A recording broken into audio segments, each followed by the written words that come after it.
Hey boys and girls, how are you doing? Alright, we're going to be talking about how to monitor and clarify.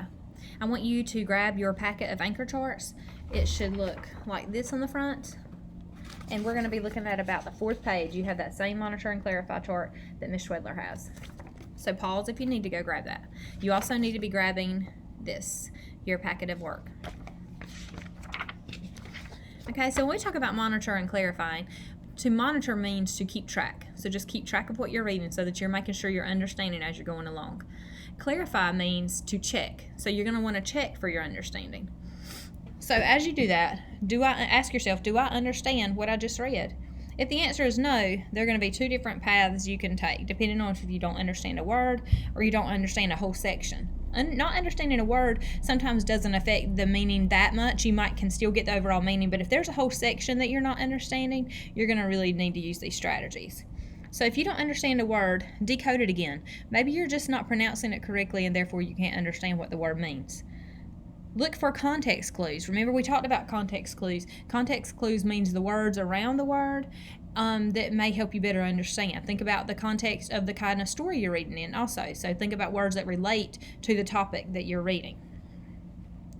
Replace it with another word. Maybe you have a small idea of what it could be about, what the word could be, and so replace it with a word that you think is a synonym or a similar word and see if it still makes sense or see if it better makes sense.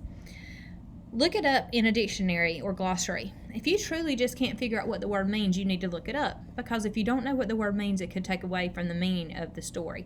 Look it up, ask someone so that you can carry on with the reading and understand it. If there's a whole section you don't understand, make notes about what confuses you. So write down those things that are confusing.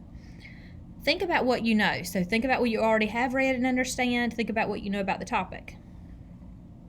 Reread and look for details you may have missed. So go back to the last part that you understood and then read it again and think about what those things that you may not understand are. So go back and find those confusing parts and see if there's something that you missed. Okay? Look at images and features. Everything on that page is going to help you better understand what you're reading. They're up there to help you better understand. So remember to look at the images or visuals, and remember to look at the way that the text features. Maybe there's things that are bolded or italicized that are going to help you better understand. Okay? Now let's look at our packet. The first question says, what does aprende mucho mean in Spanish? And if you look on page 46, like it tells you to do, you will see where they say aprende mucho. Let me get to my page. I thought I had it open already. Yes, so it says, have a good day, hijo. Aprende mucho. Learn all you can. Okay, so they already give you a clue right there and let you know what aprende mucho means. They did that little dash and then they put the words in English. So they defined what aprende mucho means. So you're just going to write that English part right there behind it. How does Miguel feel about Roger? How do you know? So on page 47 and 48, I want you to find out more about the relationship between Miguel and Roger and find out how Miguel feels about him.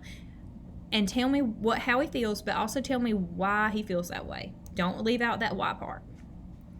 Okay? If you move on to page 49, you're going to see that they call Miguel Mike. Or why, and you need to find out why that's not a good thing to do.